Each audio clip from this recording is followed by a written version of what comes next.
What is up, guys? So the mid-season update is just around the corner, literally a few days, and a lot is going to change. I've played quite a few games on the PBE, and these are my picks for who will be strong in 6.9 and who is actually going to make a difference. So remember to like this video if you did, dislike it if you didn't, but let's jump straight in. So BR+RAGEBLADE is one of the biggest changes. It's replacing Devourer in the jungle, and the actual changes mean that it's going to be stronger early. Like, you get an instant 3% max health damage, plus you get the stats. It's no stacking on there, basically. That does mean, though, that it's going to be weaker later. It's nowhere near as good as a sated Devourer. You don't get the extra phantom hit or anything like that. So basically, you'll be a little bit stronger earlier, but you'll be weaker later. So the new Rageblade actually kind of makes up for that a little bit, but it is very expensive. Junglers are kind of low income, and it might take a little bit too long to get, especially if you're behind. Plus, you are very squishy with just those two items. The good side, though, is it is worth the gold. It is insane damage.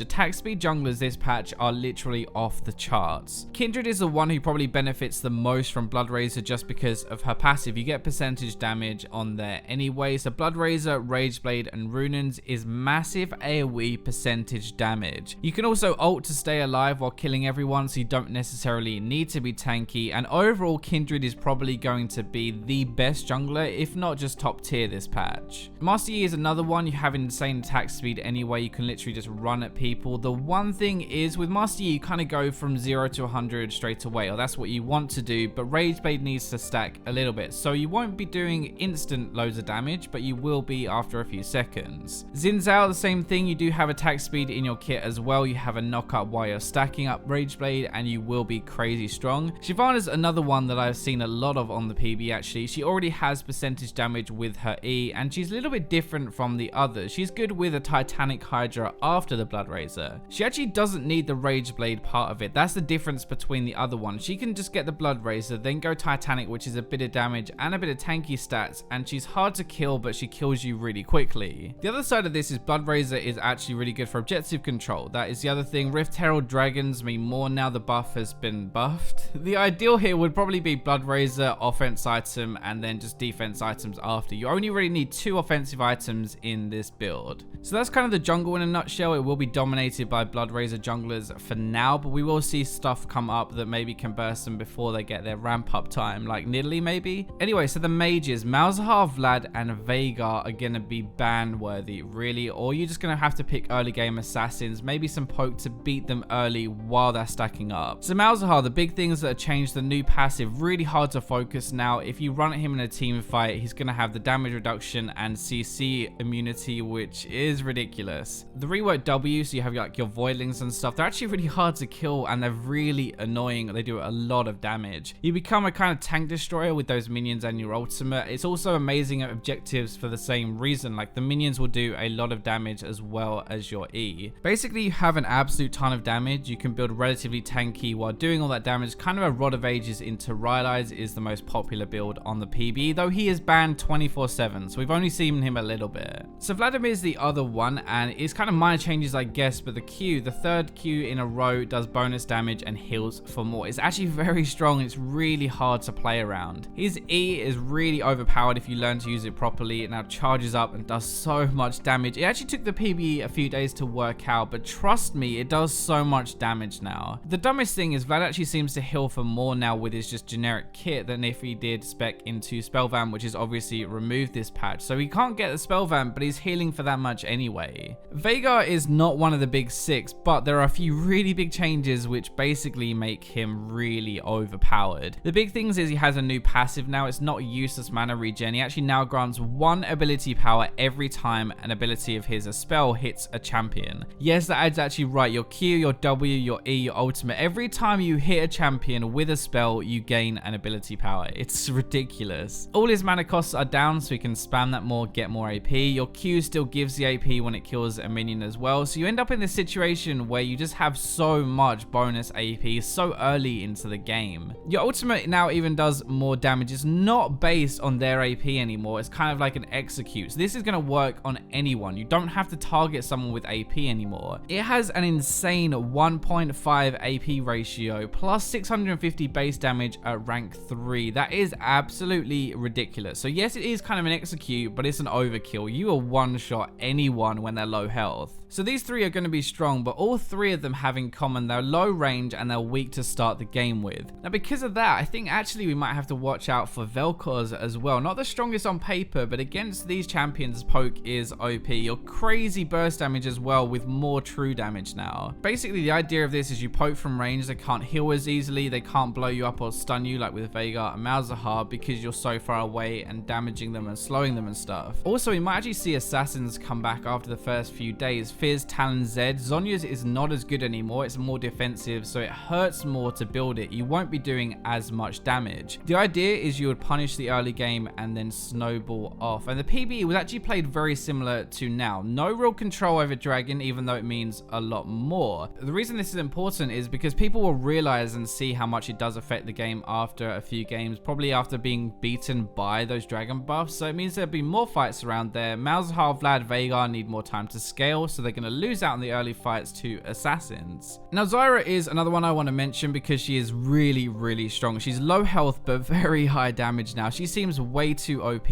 with all of her plants that are spawning now. The big thing, so you do have more plants. Your passive spawns them, your W spawns them, and you don't even need to hit the plants directly with spells. You just need to be close to them to activate them, which is huge. Your damage is insane. Your plant damage is really high. You still have this burst ultimate, and in lane, honestly, a lot of the time she will 1v2 the AD carry and support. It's ridiculous. The 2 ways to beat her would be for sustain or hard engage. Sona and Nami low health, but they can kind of heal through that poke damage. Leona and Alistar are going to be able to engage and kill her before she pokes, which is probably the easier way of actually doing this. The other thing is Grievous Wounds has actually been changed back to all healing, not self-healing. So Ignite actually stops, well, it reduces healing damage again. Soraka, Nami, Sona are all easier to all in and burst, and they can't really keep their AD carry alive if you ignite them and focus them. The final one is actually AD carry. So they're going to be in a weird spot while everything settles down. There are a lot of changes, and even though it's not directly to AD carries, kind of the whole game is changing and we have to react to that. The first thing is AD carries hate AoE damage. Like when you walk up to auto attack, they're just going to clip you with some spell and you'll suddenly be half health, and that is mages in a nutshell. So this kind of means ability based ADs would be good. They kind of burst as hard, they kill quicker and from a higher range, so it's a little bit easier to do that. Like think of Lucian, Ezreal and Jhin for example. The problem with these guys though is they fall off a bit later and they are not really tank killers, so you're going to struggle against the front line in a team fight. Now a lot of these picks in this video are more scaling, right? We have the BR+RAGEBLADE and Rageblade, kind of not as heavy gank junglers anymore. We want them to be farming to get the gold. We have our mid laners who want to scale more. Now these things all mean that we have less pressure in the game and it opens up later game ADs because we're not going to be getting as ganked as hard and we don't need that early damage as much. So auto attacking champions like Kog'Maw, Ashe, Vayne, Caitlyn and stuff, these guys have a more passive lane phase. It means they can farm to the items they need and they can dominate team fights. These guys are not as good early against mages, but they are good later and they are tank killers. So the idea is you kill the enemy tank before they kill your tank, and then your entire team piles forward onto the mage rather than you just trying to 1v1 them. So we might see BR+RAGEBLADE ADs as we've said before. If not though, we're going to see at least Blade the Ruined King and Rageblade together. That makes you an insane tank killer, and BR+RAGEBLADE junglers as well are tank killers. So when we put the two together, tanks are just going to melt, right? If we have a Master Yi with BR+RAGEBLADE and Rageblade and a Kog'Maw with BR+RAGEBLADE and Rageblade, or Blade the Ruined King and Rageblade, like so much percentage health damage, there's no point playing a tank. So we're probably going to see more carry laners in the top lane. This is why it's weird basically, okay? I'm sorry that got a bit confusing, but jungle AD